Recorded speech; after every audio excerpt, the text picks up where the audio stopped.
Hola hermanos, el día de hoy 17 de septiembre del 2025 es miércoles de la 24ª semana del tiempo ordinario.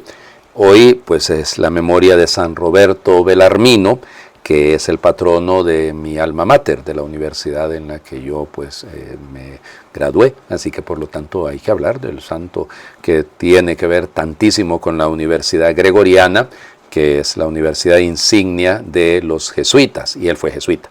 Bueno, Roberto Francisco Rómulo Bellarmino, nacido en Montepulciano el 4 de octubre, por eso se llamaba Francisco, el 4 de octubre de 1542. A ver, resulta ser que pues era sobrino, porque la mamá de él era hermana del Papa Marcelo II, así que para que se hagan de entrada una idea, significa que era ya destinado a ser cardenal nipote.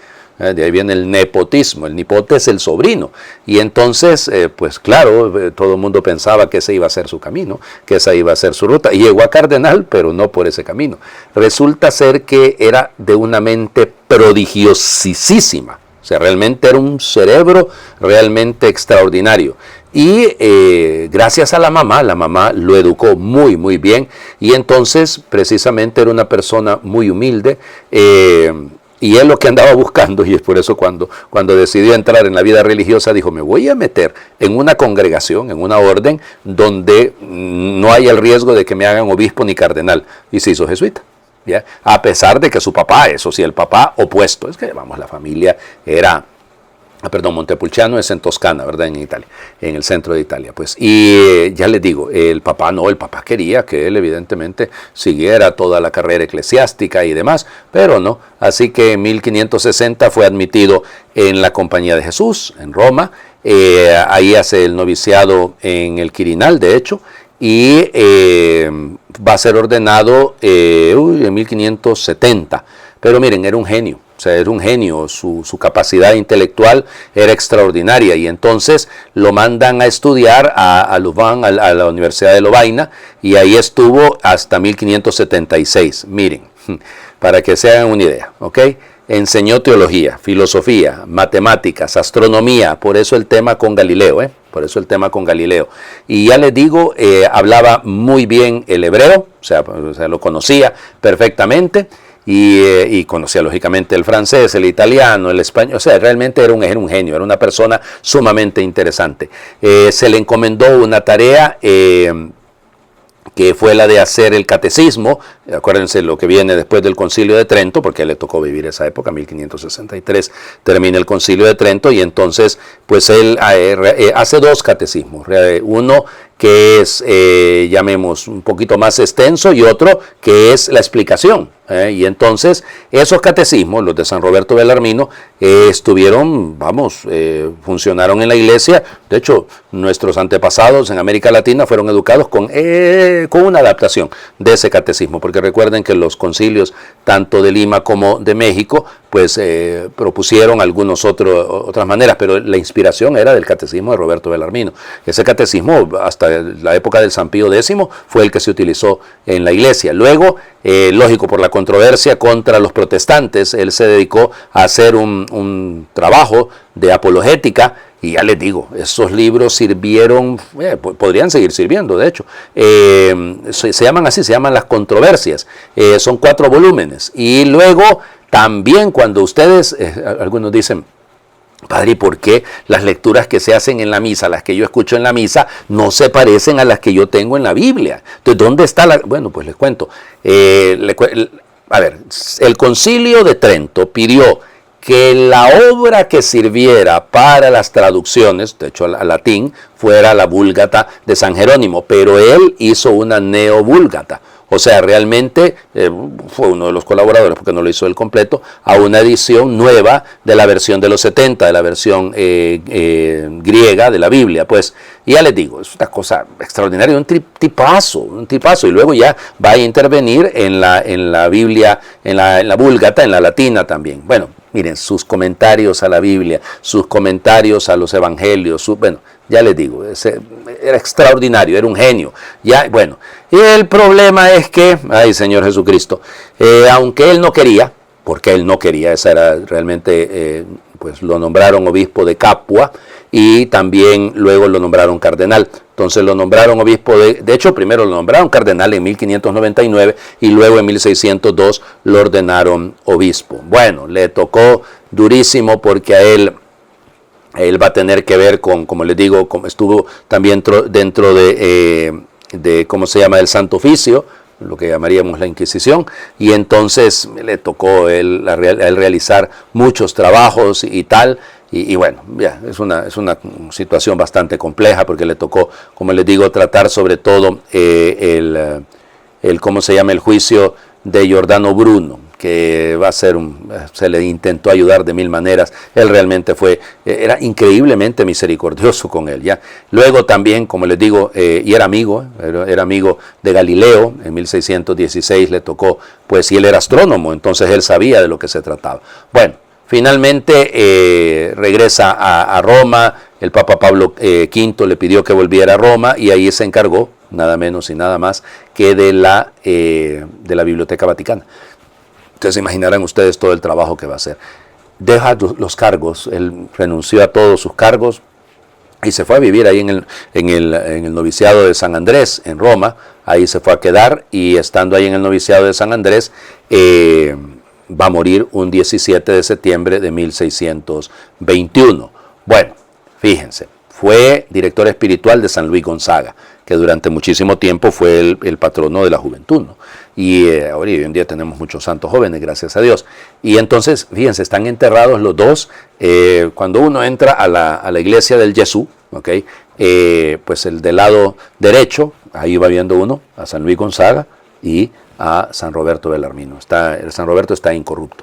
Ya, voy a buscarles la foto, creo que yo la tengo, creo que se las puedo publicar porque yo la tengo de la última vez que estuve ahí en la iglesia del Jesús rezando. Bueno, y esa evidentemente la iglesia del Jesús es la que queda cerca del Colegio Romano. El Colegio Romano es el primer seminario, bueno, realmente es el segundo, pero bueno, el más importante seminario que es lógico con la reunificación de Italia, pues se perdió todo eso. Fue beatificado y canonizado en 1930. Ustedes dirán, ¿por qué se tardaron tanto? Es bien interesante eso, es un proceso bastante particular. Y el año siguiente, lo declaró en 1931, fue declarado, ¿cómo se llama?, doctor de la iglesia. Un dato curioso, solo para que quede el dato curioso ahí y recuerdo. Cuando en el 2001 hicieron cardenal a un tal Jorge Mario Bergoglio, pues le dieron el título de San Roberto Bellarmino, porque era jesuita. Bueno, vamos a las lecturas del día de hoy. No son tan extensas, pero son muy bonitas, ¿no? Seguimos. Primera de Timoteo, capítulo 3, versículos del 14 al 16. Querido hermano, te escribo estas cosas con la esperanza de ir a verte pronto, pero si tardo en llegar, quiero que sepas desde ahora cómo debes de actuar en la casa de Dios vivo, que es la iglesia, columna y fundamento de la verdad.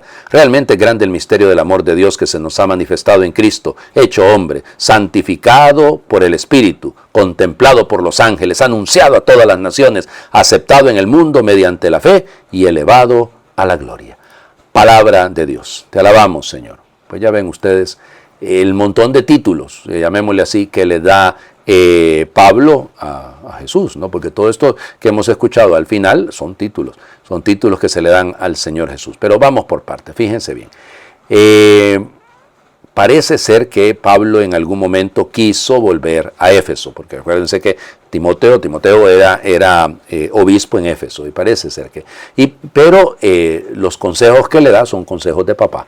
Y entonces este pasaje que leemos el día de hoy, esta perícopa, aunque es muy pequeña, habla de dos cosas, fíjense, que tienen mucha importancia. La iglesia, es la comunidad creyente, fíjense, quiero que sepas desde ahora cómo debes de actuar en la casa de Dios vivo, que es la iglesia.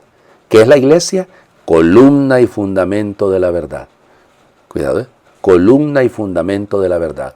Asamblea de Dios vivo, templo de Dios. Entonces, claro, al hablar y presentar a la iglesia de esa manera, al obispo, en este caso a Timoteo, le da una responsabilidad clave, ¿no? O sea, no puede perderse, porque hay que mantener lo que enseña la iglesia, El obispo, bueno, todos nosotros no, pero el obispo como cabeza de una diócesis tiene esa responsabilidad de no vaya a ir a decir una cosa que no es lo que la iglesia enseña, ¿no? Y esto es importante. Y el otro punto es la figura de Cristo, ¿no? Porque dice, es grande el misterio del amor de Dios que se nos ha manifestado en Cristo Jesús, hecho hombre, la humanidad, santificado por el Espíritu, contemplado por los ángeles, anunciado a todas las naciones, aceptado en el mundo mediante la fe y elevado a la gloria. Claro. Entonces, fíjense, la comunidad para lo que está, la iglesia está para evangelizar, diría San Pablo VI. Sí, pero la iglesia está para hacer conocer a Cristo, lo más importante y por encima de toda tarea. Claro que intervenimos como miembros de la iglesia en el bien de las sociedades y tratamos de ayudarle y asistir a los necesitados, todo eso está muy bien, y que tratamos de educar y enseñar como lo hacía Roberto Bellarmino, sí, claro, todo eso es legítimo, pero lo fundamental de la iglesia es anunciar a Cristo. O sea, por encima de todo, es presentar a Cristo. O sea, vamos, podemos tener todos los títulos y las capacidades y lo que usted quiera, pero en el fondo es la gloria de Cristo la que tenemos que buscar, es el honor de Cristo y se acabó. O sea, es decir, y esta relación entre la comunidad y Cristo no es secundaria, no es opcional, es una unidad completa, la cabeza y el cuerpo. Creo que queda claro, ¿no? Vamos al Evangelio, también es un texto un poquito pequeño, pero muy bello. Seguimos en el capítulo 7 de Lucas. Lucas capítulo 7, versículos del 31 al 35. En aquel tiempo Jesús dijo, ¿con quién compararé a los hombres de esta generación? ¿A quién se parecen? Se parecen a esos niños que se sientan a jugar en la plaza y se gritan los unos a los otros. Tocamos la flauta y no han bailado. Cantamos canciones tristes y no han llorado. Porque vino Juan el Bautista que ni comía pan ni bebía vino y ustedes dijeron, ese está endemoniado. Y viene el Hijo del Hombre que come y bebe y dicen, este hombre es un glotón y un bebedor, amigo de publicanos y pecadores. Pero solo aquellos que tienen la sabiduría de Dios son quienes lo reconocen. Palabra del Señor. Gloria a ti, Señor Jesús. Bueno, vamos por partes con respecto a este texto, que es un texto muy breve pero muy interesante. Comparar homo y oso. Es decir, cómo comparar. Recuerden que las parábolas son comparaciones. Entonces de ahí viene. ¿Con qué compararé? Jesús va a utilizar el lenguaje parabólico, si lo quieren. Y esta generación, ¿no? Aquí, fíjense, no se trata de entendida generación como cronología. La generación de mis padres, la generación de mis abuelos. No, aquí está hablando de la gente, el sentido de la gente y en sentido más espiritual que otra cosa, no en sentido, insisto, cronológico. ¿Y qué es lo que dice el texto? Fíjense, dicen que son como esos niños, por eso el paidía, los niños pequeños, que se sientan en las plazas, utiliza el término, lo conocemos, ¿no? El ágora, ya el lugar donde pues se reunían a discutir y todo, ¿no? Por eso, solo que ustedes dirían el areópago, sí, el ágora es la plaza, es como el mercado, ¿ya? Y luego el areópago es el lugar de la discusión filosófica y tal. Pero bueno, aquí se refiere al ágora. Y luego que tocamos flauta, el laumesen, eulasemen, que lo que significa es como alegría, como alegrarse. Por eso eulogio, es algo alegre. Y entonces samen, que es algo cantado, tocar con la flauta. Y luego tocaron también, porque estamos hablando de una flauta, ¿no? Cantos, como les diría, fúnebres, o sea, como las plañideras, o sea, a eso se refiere. Ahora, aquí quiero que me entiendan un detallito, muy importante. ¿Por qué? Porque en la cultura judía del siglo I, los niños jugaban a ser adultos. Y entonces, los dos momentos más importantes de la vida de un judío, digamos las escenas más solemnes de la vida judía, eran las bodas, ¿se acuerdan? Y luego el Neusin, y luego los funerales. Y entonces, cuando dice aquí que los niños, ¿cómo se llama? Pues están en la plaza, es porque los niños juegan a ser adultos. Quieren practicar lo que hacen los adultos. ¿Qué hacen los adultos? Se casan. ¿Y qué hacen los adultos? Acompañan a los que se mueren. Y entonces es interesante, ¿no? Porque en el fondo lo que nos están diciendo es que no maduramos. Queremos jugar a ser adultos, pero no somos adultos. ¿Y dónde se demuestra? En nuestras críticas, ¿no? En nuestra manera de juzgar. En este caso, evidentemente aquí se está juzgando a Juan, ya que dice, fíjense, la manera es muy bonita, ¿no? dice claramente que Juan ni comía ni bebía, mete, y entonces lo acusan de tener un demonio. Entonces, fíjense, claro, el decirle a alguien que tiene un demonio es un rechazo, ¿no? Es un rechazo total a la persona. Entonces, esto es lo que está detrás si lo quieren. Y luego dicen, pero viene el Hijo del Hombre, o ius tu anthropou, el Hijo del Hombre, acuérdense el título que viene del capítulo 7 de Daniel, y entonces le dicen fagos, fago, el comer, el glotón, el glotón, y el oinopotes, es decir, el que se empina el codo, decimos en mi pueblo, el que bebe bastante. Bueno, y ahí está. Amigo de publicanos y de pecadores. Acuérdense que esa va a ser la acusación. Lo hemos leído este domingo pasado, ¿no? Cuando al Señor Jesús, los fariseos y los escribas, pues le señalan porque Él come con los publicanos y con los pecadores. Claro, ¿ya? Él se acerca a todo el que sufre. Él se acerca al rechazado, ¿ya? Por eso, fíjense ustedes, el final es interesantísimo, ¿no? Porque a la manera como lo dice esta traducción, pero solo aquellos, cuidado, no todos, solo aquellos que tienen la sabiduría de Dios. O sea, algo que la Sofía, la sabiduría, ¿no? Que conocen el plan de Dios, que se dejan llevar por el plan de Dios. O sea, los que responden a la palabra de Dios, los que responden al proyecto de Dios. Entonces, aquí la sabiduría está en eso. Usted está dispuesto o va a ser de adulto, aparentar serlo, o madure, hombre. Perdón que lo diga así tan fuerte, ¿no? Pero eso se trata. No es andar jugando a ser adultos, es serlo. Y la mejor manera de probar que usted es una persona adulta es su comportamiento, porque se deja guiar por el Señor. ¿Se acuerdan lo que va a decir el capítulo 21 de Juan?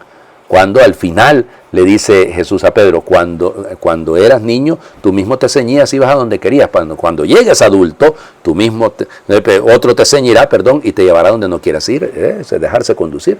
Eso es la sabiduría. Es dejarse conducir por el Señor. Dejarse conducir por su voluntad. Les invito a hacer oración. Señor, te doy gracias por todas las personas que hoy se encontrarán conmigo, cada una con su forma de pensar, sentir y actuar. Todas están creadas a imagen y semejanza tuya. De todas puedo aprender algo bueno, todas me pueden enriquecer. En el fondo, todas son un regalo tuyo. Sin embargo, a veces estoy cerrado, agarrando los defectos de las personas para no aprender de nadie, para no cambiar. Unas me parecen demasiado estrictas, otras muy permisivas, algunas poco modernas, otras demasiado avanzadas. Señor, ayúdame a descubrir el don de todas las personas, a seguir el mensaje que tú me ofreces a través de cada una. Conviérteme para ser regalo tuyo para los demás. Amén. El Señor esté con ustedes y les bendiga a Dios por intercesión de San Roberto Belarmino, el que es Padre, Hijo y Espíritu Santo, y su bendición descienda y les acompañe siempre. Muy feliz miércoles para todos.